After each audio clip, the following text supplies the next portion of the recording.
Hello guys, ito na po yung part 2 na ginawa kong video dati.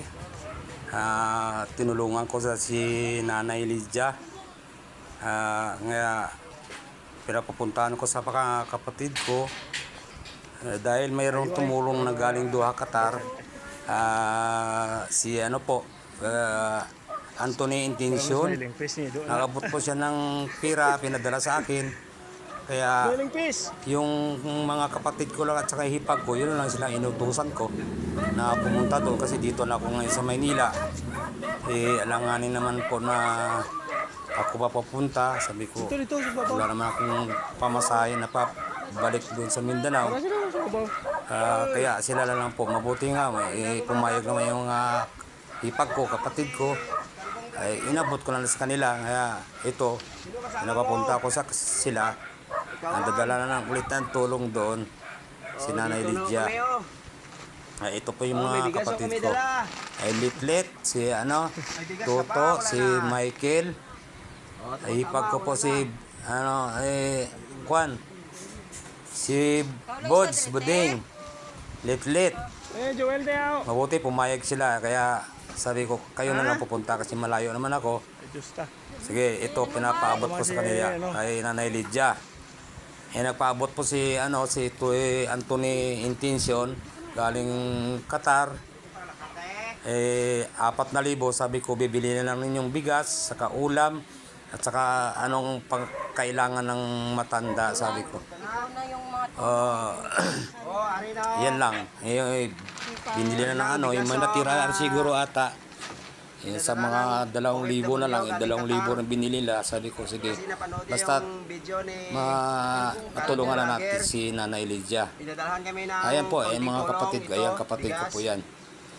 Ayan. Sila pong nadala ng malayo po yan. Pero mga almost 7 kilometers galing ng bayan. Ayan sila mga kapatid ko, dinala na ng pagkain. Karne, 1 kilo. Ito. At salamat po sa mga kapatid ko. Ito ng Hipag ko, salamat sa inyo. Sa Qatar kasi napanood yung video mo eh. Sa pag-abot yun ng tulong dyan kay Nanay Lydia. Anak ko na malapit sa'yo. Si Juan, Yan po. Apol, ano kainin mo? Yan, mga pagkain. Mayroon pa dito Bigas, ulam, gatas, saka gamot. biskwit. Yan po, kawawa si Nanay Lydia. Nag-iisa lang po siya sa bahay niya. Walang kasama. Sabon. Mga malalayo po yung mga anak niya. Parang dinadalaw-dalaw lang po nila. Biskwit. Sobrang hirap ng buhay nila. Ay, malambot natin apay, mamunti. Sukal. Dapat dadalhin sana sa doktor to. Kape. Sabi ko, paano na lang, baka check up na lang nila. Kaya, kasunod na video, baka dadalhin nila sa doktor. Kasi ako mahirap lang din po. Nagantay na ako kung sino po mag-donate ng tulong sa kay Nanay Lydia. Pag makarating sa akin po, ipapadala ko lang doon sa Mindanao. Bahala na yun po mga kapatid ko doon. Yan, pagkain niya, itlog lang. Simula ng iwanan ng anak, dadalawa na sila dyan nakatira. Ang anak niya, lalaki, naghahanap buhay yun araw-araw. Simula umaga, magsaing na yung anak niya, simula umaga hanggang gabi na po yun. Uuwian ng anak niya, gabi na. Para hanap lang ng makakain nila.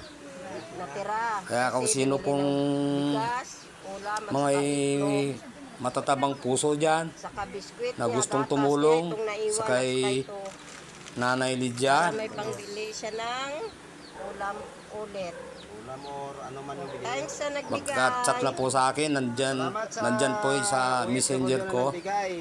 Ay RPG Montero, Kalbong Vlogger. Salamat. Sa taong may maganda. Yan po ang Facebook page ko. RPG Montero, Kalbong Vlogger. Magbili vitamins. Anong vitamin mo? Sana gumaling si Nanay Lydia. Sana maabutan ko pa siya pag uwi ko. Hayaan mo, Nanay Lydia. May Pag ara ako dire. naman may pira, Wala magbakal pa. ako naman pupunta dyan. Sana gumaling ka. Ito, magbili tayo. Ito. Sana madaptan pa kitang buhay. Mga pilayan na. Kasi pagbabakal na natin paning. Ikaw na lang matag. Tsaka maraming ulit. Maraming salamat sa nagdonor. Galing Doha, Qatar. Paman. Kuan, boss. Maraming Intention Family. Salamat sa inyo. Surgan mo kay Parama ng tao ka. Para kung sino pa gustong tumulong ka na Lydia, Ariyan na lang nabilin. Apat pagsatak mo kayo sa akin kay Artidio Montero, Sa mga baraklon mo. Tumuli bilin. kalbong vlogger. Ang vitamins mo. Gusto ko rin sanang umuwi, pero ako pa mahirap lang. Tani magbakal ka radyo. Nagbablog lang. Din, Akong sino nagpapaabot lang kung Ano pangalan na ka to? ng mga video ko. Hindi ko klaro. Kung sinong gustong tumulong, Dindre mo ni. ayan po. Wala dire. Ayan, mga kapatid ko. Vitamins sa ugat, nabalong ko lang. Iba dala ka lang sa doktor ko. Ano kaya dala? Matanda ka na, nag-isa na lang sa bahay. Iba dala na sa motor. Si Paning na lang.